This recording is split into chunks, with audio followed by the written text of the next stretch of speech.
आप लोगों का काम ही है नौकरी के लिए लोग बच्चों को तैयार करना और खुद की नौकरी का ठिकाना नहीं है अभी। वहाँ से 100 किलोमीटर और दूर जहाँ पे नक्सल क्षेत्र है, बच्चे वहाँ के फोटो कॉपी कराने के लिए 50 किलोमीटर दूर जाते हैं। होती है ऊपर यहाँ पर कौन है, कौन किन से बात हुई है, अधिकारी क्या कह रहे हैं? आप अधिकारियों का सैलरी कभी नहीं रुकता है। कुछ लोग यहाँ पे इंजीनियरिंग बैकग्राउंड से, किन्होंने एमएससी किया है, किन्होंने एमबीए किया हुआ है, तो उनको हमारी संवेदनाएं क्यों नहीं दिखती है भाई? घर से कितनी परेशानी होती है जब आपको बोला जाता है कि हमारे पास अभी सैलरी नहीं आई है, आपको घर से कुछ मांगना पड़ता होगा। उस प्रशिक्षक के लिए कितनी कठिनाई होती होगी जो जहाँ पे बच्चों को इतना सामना करना पड़ रहा है। आज से 2018 में जब और नवीन व्यावसायिक प्रशिक्षक का भर्ती हुआ था, उस समय भी यही 20,000 का सैलरी ऑफर किया गया था। और 8 साल बाद भी अभी जब 2025 में जो भर्ती हुआ तब भी सैलरी वही 20,000 ही ऑफर कर रहा है। और वो जब वो गैस भराने के लिए जब उनके पास जब टर्म्स आता है ना मैम, वो वहाँ से 100 किलोमीटर या 50 किलोमीटर दूर आते हैं। 3 महीने बिना सैलरी के रहना। शिक्षा विभाग होश में आओ, होश में आओ, होश में आओ। तानाशाही नहीं चलेगी, नहीं चलेगी, नहीं चलेगी।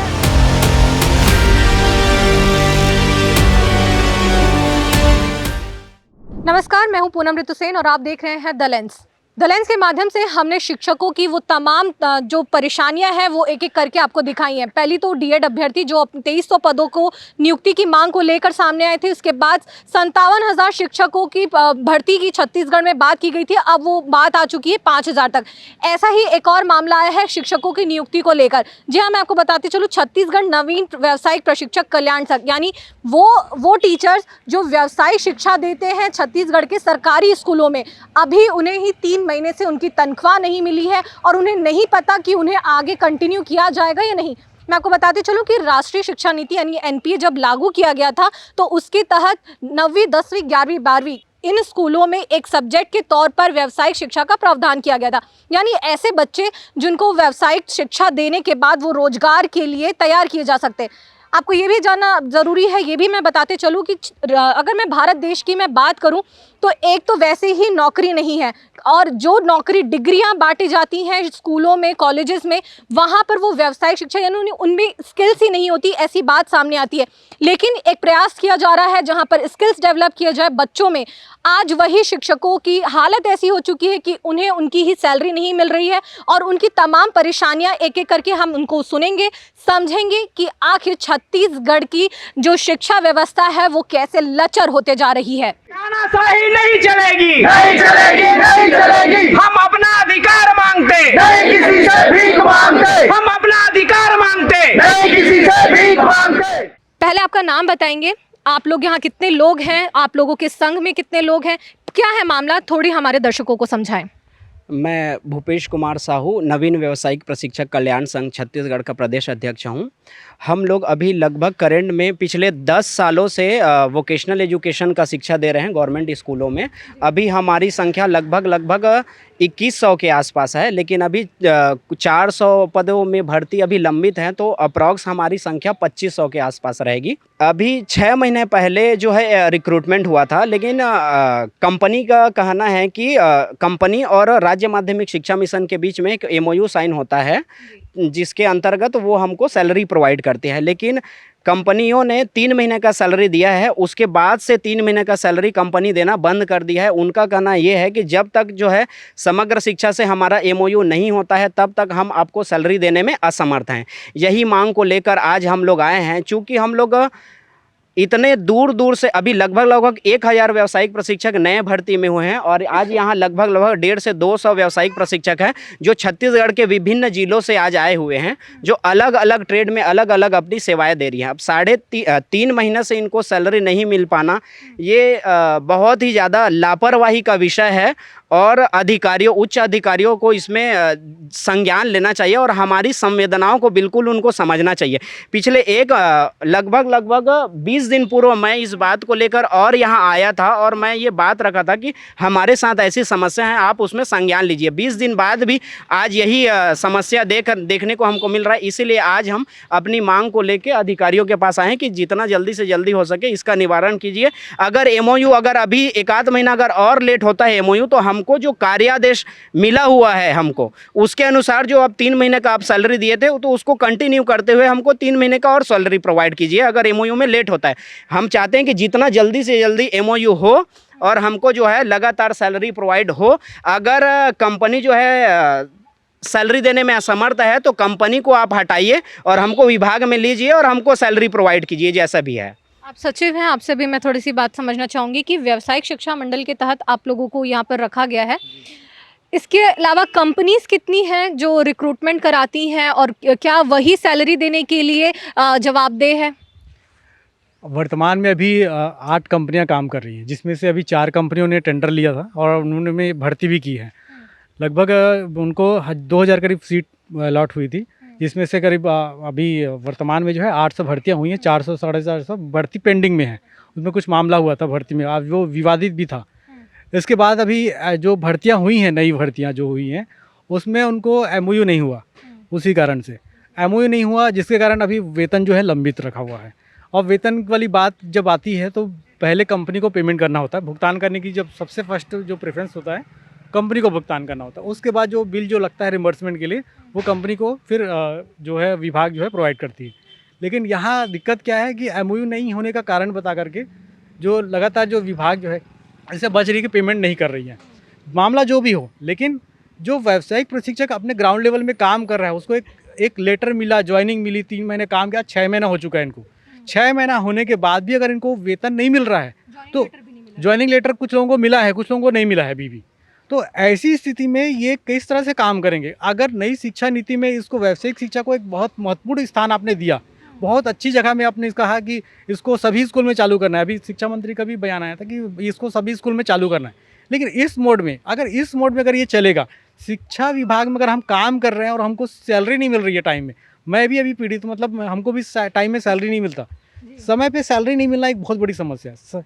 देखिए, बीजेपी सरकार है 2014 से, वो लगातार दावे और वादे करती आई है कि स्किल इंडिया के तहत यहाँ के लोगों को स्किल सिखाया जाए और इसकी शुरुआत स्कूल से ही की जानी चाहिए। इसी प्रयास के साथ उन्होंने व्यावसायिक शिक्षा को आगे लेकर आए।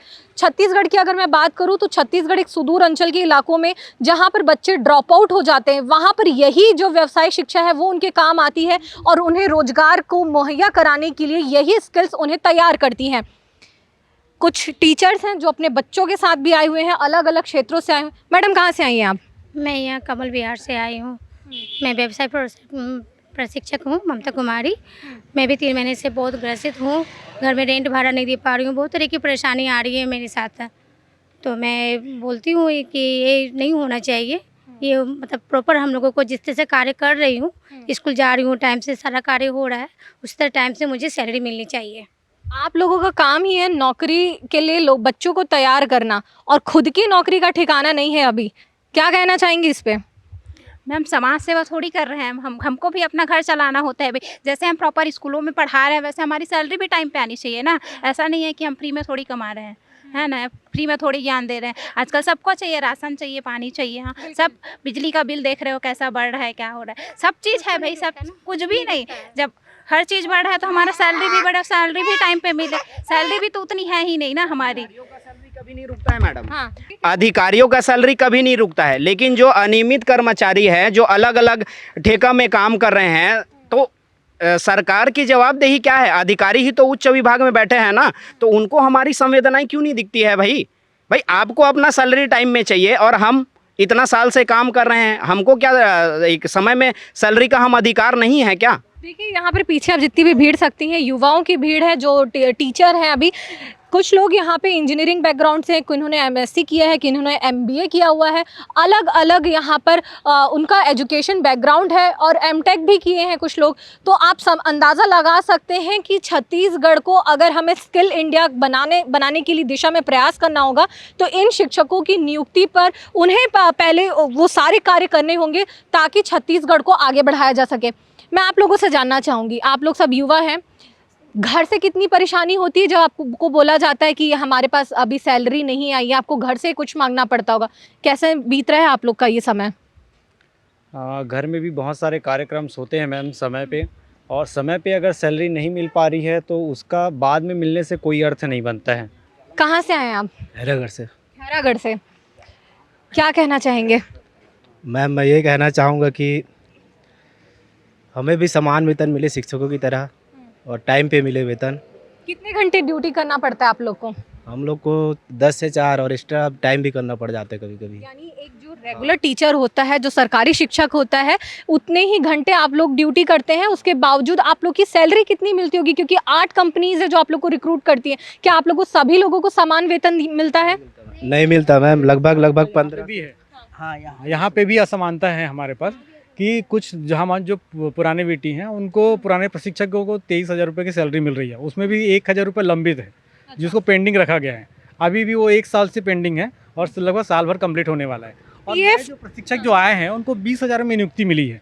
तो मतलब 10 साल से चलने के बाद इनका मतलब कोई महंगाई बढ़ा नहीं जैसा, इस तरह से इनको फिर से वापस से 20,000 में ही नियुक्ति दे दी गई। अभी जो प्रपोजल जाने वाला है तो शिक्षा विभाग जो है, हम ये चाहते हैं कि जो प्रपोजल अभी जाएगा PAP का, तो उसमें नए व्यावसायिक प्रशिक्षक, पुराने व्यावसायिक प्रशिक्षकों का जो सैलरी है उसको बढ़ा के भेजा जाए या बराबर किया जाए।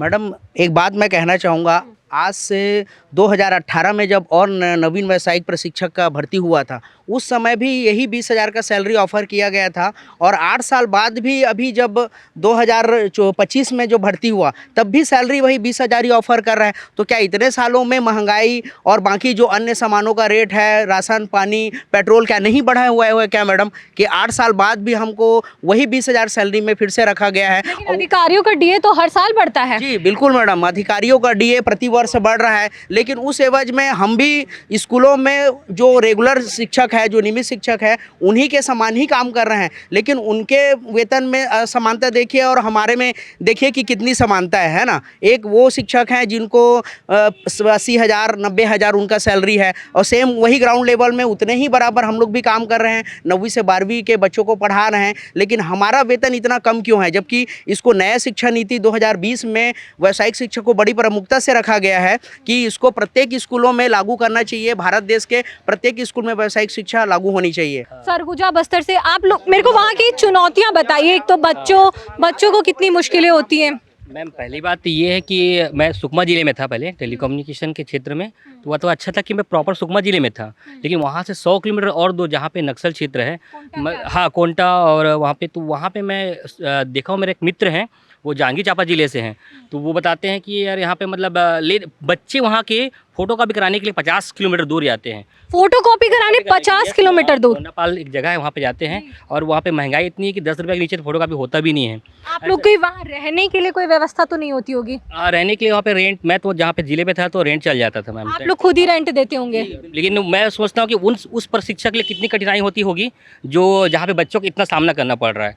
और वो बताते हैं कि मैं फैमिली लेकर रहता हूँ ना, और वो जब वो गैस भराने के लिए जब उनके पास जब टर्म्स आता है ना मैम, तो वो वहाँ से 100 किलोमीटर या 50 किलोमीटर दूर आते हैं। तो सोचिए कि वो शिक्षक 20,000 में कैसे अपनी दिनचर्या को मतलब पाल रहे हैं। इसके पीछे मैं यही चीज़ को कहना चाहूँगा मैम कि आपके न्यूज़ चैनल के माध्यम से इस बात को बिल्कुल शिक्षा मंत्री या अन्य विभाग के सामने रखिए, और जल्द से जल्द इस पर मतलब अच्छा कुछ पॉजिटिव रिस्पॉन्स चाहिए।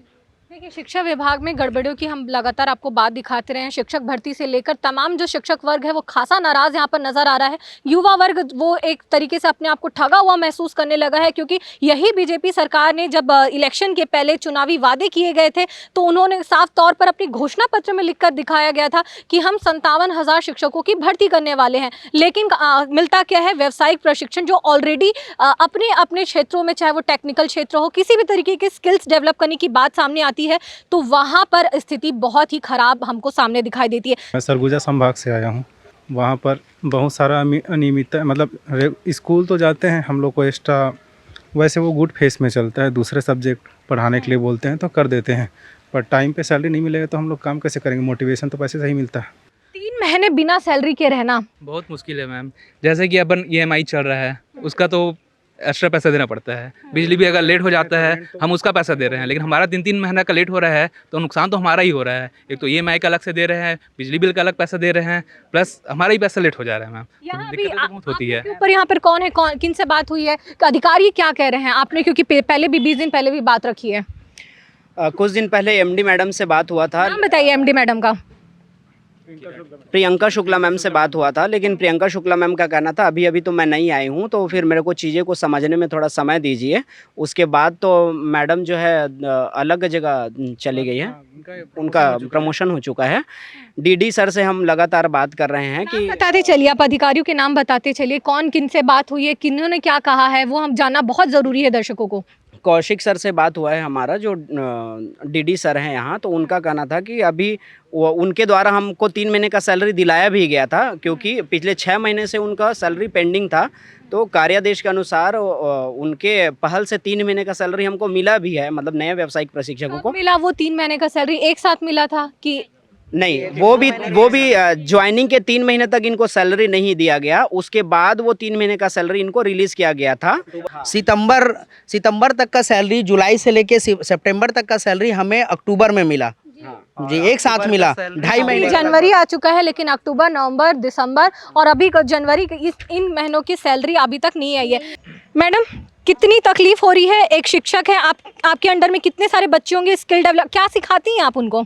मैम, मैं हेल्थ केयर का सब्जेक्ट पढ़ाती हूँ, है ना।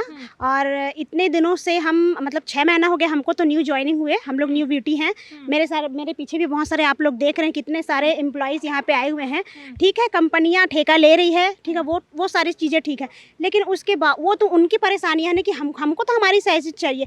हम बाकी टीचरों जैसे 10 से 4 हम ड्यूटी करते हैं, उसके अलावा बोलते हैं कि वहाँ टीचर्स नहीं है तो आप इस सब्जेक्ट को लीजिए। उसके अलावा हम लोग वो सब्जेक्ट भी पढ़ाते हैं मैम, है ना। हमारे अंडर में इतने सारे बच्चे हैं, हमको बोर्ड क्लास भी पढ़ाना पड़ता है ना। अब अभी न्यूज़ में और आया था कि शिक्षा विभाग के द्वारा कि अभी 11-12 में भी स्टार्ट होने वाला है जो व्यावसायिक शिक्षा है, वो हर ट्रेड में। अब इतने सारे हम पढ़ाएंगे, इतने सारे सब्जेक्ट्स हम लेंगे, हमारा टाइमिंग भी उतना जा रहा है। भाई, हम तो यही सोच के ज्वाइन किए हैं ना शिक्षा विभाग में कि गवर्नमेंट जगह है, हमको टाइम टू टाइम सैलरी मिलेगी, लेकिन इसके बावजूद भी हमको हमारी सैलरी टाइम पे नहीं मिल रही है। भाई, और एक बात मैं ये बोलना चाहूँगी कि हम अपने ज़िला को छोड़ के 150, 250, 300 किलोमीटर दूर जाके हम अपना वहाँ गुजारा करने गए हैं, उसके बावजूद हमको जब सैलरी मेन है मैम, सैलरी हमको नहीं मिलेगी तो हम कैसे करेंगे? आप ये बताइए। सिलेंडर भरवाना है, रूम रेंट देना है, हमारे बच्चे हैं, हम उनका पालन पोषण कैसे करेंगे? देखिए, ये बात तो साफ तौर पर समझ आ रही है कि नौकरी के लिए जो बच्चों को तैयार किया जा रहा है, वो नौकरी को जो वो पढ़ाने की कोशिश कर रहे हैं, उन टीचर्स की ही सैलरी का अब तक अता पता नहीं है। और पहले भी 3 महीनों की सैलरी के लिए उन्हें इंतजार करना पड़ा था, और अभी भी 3 महीने की सैलरी लंबित है। पता नहीं MOU कब होगा, कब कंपनियां इस पर काम करेंगी। छत्तीसगढ़ को क्या ठेकागढ़ बनाने के लिए सरकार ने ठेका ले लिया है क्या? ये बातें तो मेरी समझ में नहीं आ रही है, क्योंकि बहुत सारे विभागों में इसी तरीके से ठेका प्रथा लागू कर दिया गया है। कंपनियां आती हैं, लोगों को रिक्रूट करती हैं, उनकी सैलरी का अता पता नहीं है, अधिकारी गोलमोल जवाब देते हुए नजर आते हैं, और तमाम तरीके की मुश्किलें हैं जो अभी हम खुद इन लोगों से सुन रहे हैं जो यहाँ पर शिक्षक है। एक सवाल तो मैं आपसे ये पूछना चाहूँगी, आप बताइए, 9वीं 10वीं के बाद जो सुदूर इलाके के बच्चे हैं वो ड्रॉप आउट हो जाते हैं, तब आप लोगों के द्वारा जो स्किल डेवलप किया जाता है वही उनके काम आता होगा रोजगार के लिए? जी मैम, स्वरोजगार के लिए मतलब वही बेसिक जो हम लोग का व्यावसायिक शिक्षा दिया जा रहा है वही महत्वपूर्ण है, क्योंकि वो अपना मतलब जो शिक्षा वहाँ पे दे रहे हैं, ठीक है, तो वो वहाँ से सीख के मतलब वो अपने लाइफ में उसको इम्प्लीमेंट कर रहे हैं। हमारा मतलब मेन उद्देश्य स्वरोजगार के लिए ही है और कौशल को मतलब विकास करने के लिए है। तो कहीं ना कहीं इससे मतलब बच्चों को मतलब फ़ायदा हो गया। क्या क्या पढ़ाते हैं आप लोग, क्या क्या स्किल्स सिखा रहे हैं बच्चों को? मैम, इसमें हम देखेंगे तो 2 पार्ट में है व्यावसायिक शिक्षा। पहला पार्ट में एम्प्लॉयबिलिटी स्किल पढ़ाया जाता है, दूसरे पार्ट में व्यावसायिक शिक्षा। उसमें टोटल अभी वर्तमान में देखेंगे 15 ट्रेड चल रहा है।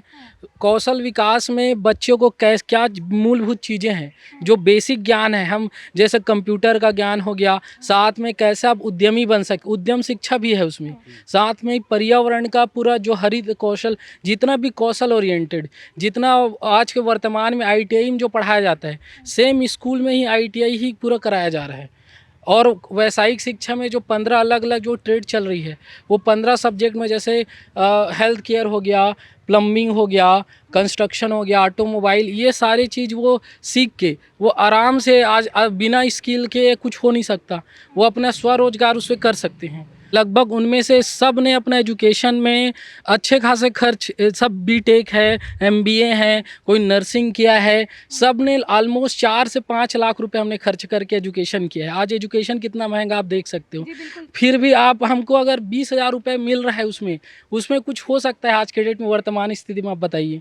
वो वैकेंसी निकली थी तो आप लोगों ने एग्जाम दिया होगा, उसके बाद इंटरव्यू पास किया होगा, है ना, उसके बाद आप लोग यहाँ पर रिक्रूट हुए होंगे। जो जिसमें आप लोग की मास्टर्स या फिर एजुकेशनल बैकग्राउंड रहा होगा उसी सब्जेक्ट को आप लोग पढ़ा रहे होंगे। भैया आप लोगों ने किसी ने लोन लेकर लिया है, अभी 3 महीने से सैलरी नहीं मिला है, जेब में कितने पैसे हैं आपके? अभी मैं तो सिर्फ टिकट का ही पैसा पकड़ के आया हूँ, मेरे पास पैसा ही नहीं है। मैं तो उधारी मांग के थक चुका हूँ। मैं कैसे आश्वासन दूँ भाई सामने वालों को कि मैं पेमेंट ही नहीं आ रहा, इतना मतलब तकलीफ हो रहा है। इसी तकलीफ को बताने के लिए यहाँ हम इस जगह ऑफिस में आए हैं।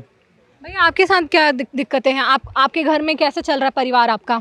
मैडम अब पेमेंट नहीं आएगा तो घर कैसे चलेगा, है ना। हम जिस पेमेंट के लिए काम कर रहे हैं वही पेमेंट हमें समय में नहीं मिल पा रहा है, तो हम घर कैसे चलाएंगे? दूसरे से मांगेंगे, 1 महीना मांगेंगे, 2 महीना मांगेंगे, और 2 महीने का पेमेंट जब हम उसको वापस नहीं करेंगे, दोबारा और मांगेंगे तो कैसे देंगे? तो ये बहुत प्रॉब्लम होती है मैम। और वैसे भी शादी हो गई तो शादीशुदा के बाद तो और भी दिक्कत होती है, बैचलर है तो समझ में आता है। सामाजिक तौर पर आप लोगों को किन चुनौतियों का सामना करना पड़ रहा है? क्योंकि भैया ने तो बताया उधारी ले रहे हैं, आप लोगों के साथ भी तो यही कंडीशन आ रही होगी, क्योंकि एक युवा वर्ग है, आप लोग युवा हैं, शिक्षक हैं, कोशिश होती है कि घर परिवार आप लोग चलाएं और एक इज्जतदार पोस्ट माना जाता है कि शिक्षक हैं, चलिए आगे की पीढ़ी को वो तैयार करेंगे। ऐसी स्थिति में आज आपका ही ठिकाना नहीं है जॉब का, तो आपके परिवार में कितनी मुश्किलों का सामना करना पड़ रहा है? सामाजिक स्तर पे भी बहुत सारी समस्याओं का सामना करना पड़ा है। हमारा खुद का इमेज समाज में बिगड़ते जा रहा है इस कारण से, क्योंकि हमें समय पे समय सैलरी नहीं मिलता, कहीं से हम उधार लेके अपना राशन चला रहे हैं या फिर किसी तरह से अपना घर चलाने की कोशिश कर रहे हैं। साथ में हमारे फैमिली भी हैं, है ना, अपनी फैमिली, हमारे ग्रैंड पेरेंट भी हैं, उनको सबको भी देखना पड़ता है। इन सारी समस्याओं के बीच में अपना गुजारा बहुत ही मुश्किल है। 1 महीने के लिए हम चलो उधारी ले लेते हैं ना, 1 महीने के बाद में भी वही स्थिति पैदा हो जाती है कि हमको फिर से सैलरी नहीं मिल रहा है। तो 2 से 3 महीने जब ये वाली स्थिति हमारे पास में ही आता है तो बहुत ही मुश्किल होता है सामने से और उधार के लिए मांग करना। कहाँ से आई हैं आप? बिलासपुर से। बिलासपुर में वहाँ की शिक्षा व्यवस्था का क्या हाल है? बिलासपुर में मैं रहती हूँ, लेकिन मेरा जो काम करने का वर्किंग प्लेस है वो मुंगेली है, गवर्नमेंट हायर सेकेंडरी स्कूल कोना। वो वहाँ जाने के लिए करीब 40 किलोमीटर दूर जाना पड़ता है, प्लस खर्चे हैं सबके। 40 किलोमीटर रोज आना जाना, उसका तो आपको पेट्रोल का चार्ज ही बहुत ज़्यादा पड़ जाता होगा। जी हाँ, उसके बावजूद सैलरी नहीं मिला है, नहीं मिलना बहुत मुश्किल है। इसके लिए हम लोग को 70 किलोमीटर दूर जाना पड़ता है, 70 किलोमीटर वहाँ से वापस आना पड़ता है। मतलब एक दिन का सफ़र हम लोग का 150 किलोमीटर हो जाता है, आना और जाना, और ऊपर से फैमिली सफ़र करना पॉसिबल नहीं हो पाता है मैम बिना सैलरी के। मैं समझ सकती हूँ सबको कितनी प्रॉब्लम होती होगी। मुझे खुद भी, मैं घर से अप डाउन करती हूँ तब मुझे प्रॉब्लम होती है, बहुत प्रॉब्लम होती है मैम। घर चलाने में जिसके प्रति घर की जिम्मेदारी है वो अपना घर इतनी सैलरी में तो कर ही नहीं सकता है मैम। देखिए मैं आप लोगों से ये समझना चाहूँगी कि लड़कियां होना अपने आप में एक चुनौती है। घर से बाहर जॉब करना, अभी भी समाज उस तरीकों को अपनाता नहीं है कि अभी भी आप लोग जाएं बाहर और अपनी बातों को सामने रखें, काम करने के लिए जाएं। ऐसी स्थिति में और क्या परेशानी का सामना करना पड़ रहा है जहाँ पर आप लोग को पैसे ही नहीं मिल रहे हैं? मैम मैं तिल्दा में रहती हूँ और तोहड़ा मैं वहाँ से 12 किलोमीटर दूर है, तो मैं स्कूटी से जाती हूँ, लेकिन अभी सैलरी नहीं आया है तो बहुत ज़्यादा प्रॉब्लम हो रहा है। और जहाँ पे किराए में रहती हूँ उन लोग भी अब ये बोल रहे हैं कि किराए का पैसा नहीं दे रहे हो तो रूम खाली कर दो। तो सैलरी नहीं आने के कारण इतना ज़्यादा प्रॉब्लम हो रहा है ना कि हम अपने घर का किराया भी नहीं दे पा रहे हैं, ना खाने के लिए पैसा है ना आने के लिए पैसा है, तो बहुत ज़्यादा प्रॉब्लम हो रहा है। स्कूल में हमको बहुत प्रॉब्लम होता है मैम, बहुत प्रॉब्लम। ना मुझे हम अपना अधिकार मिलता है, कुछ भी नहीं। मैं आप लोग से ये जानना चाह रही हूँ, लड़कियाँ होना अपने आप में चैलेंज है, फिर लड़कियाँ अगर 40 किलोमीटर 70 किलोमीटर ट्रैवल करके दूसरी जगह जॉब करने जा रही हैं, वहाँ पर आपको घर परिवार, अगर आपकी शादी हो गई है तो ससुराल, मतलब परिवार का प्रेशर अलग होता होगा, और उसके बाद भी आपको सैलरी ना मिले तो उसका अलग, क्योंकि घर का काम भी करना पड़ता होगा। ऐसे में और किन परिस्थितियों का सामना करना पड़ रहा है? कोई और बात करना चाहेगा? मैम हम जब स्कूल जाते हैं, अभी सैलरी की बात है, एक तो हमारा सैलरी कम है, फिर हम संविदा और रेगुलर वाले के बीच में ना प्लेसमेंट वाले रहते हैं। मतलब हमें ना जो प्यून है वो उस इज्जत से भी नहीं देखा जाता, और हमें ना कंप्यूटर वर्क करना है, यूडाइस का वर्क करना है, स्कॉलरशिप करना है, बच्चों को बुलाना है, फिर 4 से 5 क्लास लेना है, आपको प्रैक्टिकल भी कराना है, और कुछ काम अगर गलती से छूट गया तो उसका इल्ज़ाम भी आपके पास आएगा कि आप वीटी हो, आपको प्रैक्टिकल वर्क मिला है, आप ये क्यों नहीं कराए। तो ये सब प्रॉब्लम भी हम फेस करते हैं, स्कूल में भी फेस करते हैं। हमारा 13 CL है, 13 से हम 14 नहीं ले सकते। 13 है मतलब 13 है, उसमें भी आपको परमिशन लेना है। आपका पेमेंट जो ऑलरेडी 20,000 है, लेट हुआ तो वो भी पेमेंट कटेगा, ऐसा कंडीशन रहता है। गर्मी की छुट्टियां भी नहीं मिलती हमको, वो भी अटेंड करना है। तो ये सब चीज़। अच्छा, आप लोग जैसे बाकी जो मेडिकल भी नहीं है, मेडिकल में जो सिर्फ हम लोग को 13 CL मिलता है, उसके अलावा नहीं मिलता। अगर आप लोग इसके अलावा छुट्टी लेते हैं तो सैलरी कार्ड भी ली जाती होगी। और हमको हमारा हक चाहिए मैम। जितना हम काम करते हैं, हम रेगुलर टीचर, संविदा टीचर से बहुत ज़्यादा काम करते हैं। जितने भी वीटीज़ है, मतलब चाहे वो मेल हो या फीमेल हो, नए हो या पुराने हो, उनको बर्डन बहुत है। उनको कंपनी का भी काम करना है, स्कूल का भी करना है, बच्चों को प्रैक्टिकल के लिए बाहर भी लेके जाना है, गेस्ट टीचर को भी बुलवाना है, और वो भी आपको फॉर्म फिलअप करना है। कंप्यूटर वर्क करके आप दे रहे हो, गूगल फॉर्म भर रहे हो, एक्सेल शीट भर रहे हो, आपके पास बर्डन बहुत है। तो थोड़ा सा ये है कि अगर आप रेगुलर हमको पेमेंट दे रहे हैं तो थोड़ा सा रिलैक्सेशन हमको भी इंसान समझ के दो कि हम भी कर्मचारी ही हैं।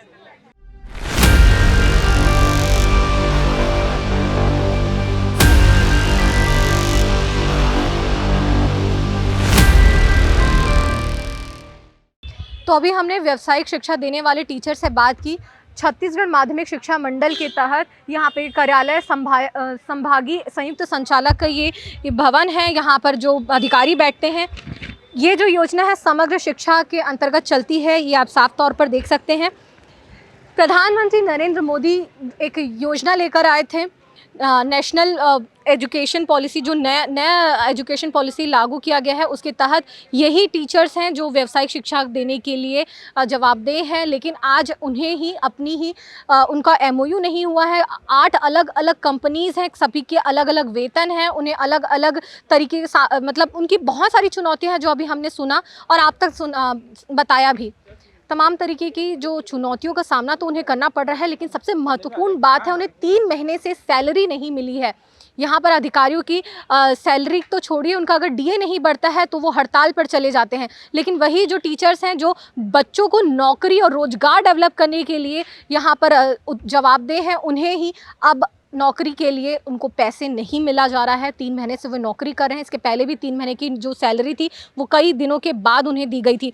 ऐसे तमाम तरीके के सवाल हैं जो अभी उठ रहे हैं और इसी की बात करने आज वो यहाँ पर छत्तीसगढ़ माध्यमिक शिक्षा मंडल के ऑफिस आए हुए हैं और बात करने की कोशिश कर रहे हैं। लेकिन अधिकारियों का कोई जवाब स्पष्ट रूप से मेरी इस खबर को बनाए जाने तक नहीं मिला है। देखना होगा कि अधिकारी इस पर कब संज्ञान लेते हैं, कब उनकी समस्याओं को पूरी तरीके से सुलझाते हैं, कब उन्हें उनकी सैलरी उनके अकाउंट में मिलती है। इस पूरे मामले पर आपका क्या कहना है, हमें कमेंट सेक्शन में अपनी प्रतिक्रियाएं ज़रूर बताइए। इनकी आवाज़ बनिए। द लेंस इन सभी मुद्दों को आप तक पहुंचाता रहेगा, उठाता रहेगा और उनकी आवाज़ यूं ही बनता रहेगा। इस वीडियो को शेयर करिए, लाइक करिए और द लेंस के यूट्यूब चैनल को सब्सक्राइब कर हमारी पत्रकारिता की ताकत ज़रूर बनिएगा। कैमरा पर्सन कलीम परवेज के साथ द लेंस के लिए पूनम ऋतु सेन। देश दुनिया की रखी खबर हर रोज हर शाम कानो कान सुनते रहें द लेंस पॉडकास्ट। रही अपडेट लेंस के साथ।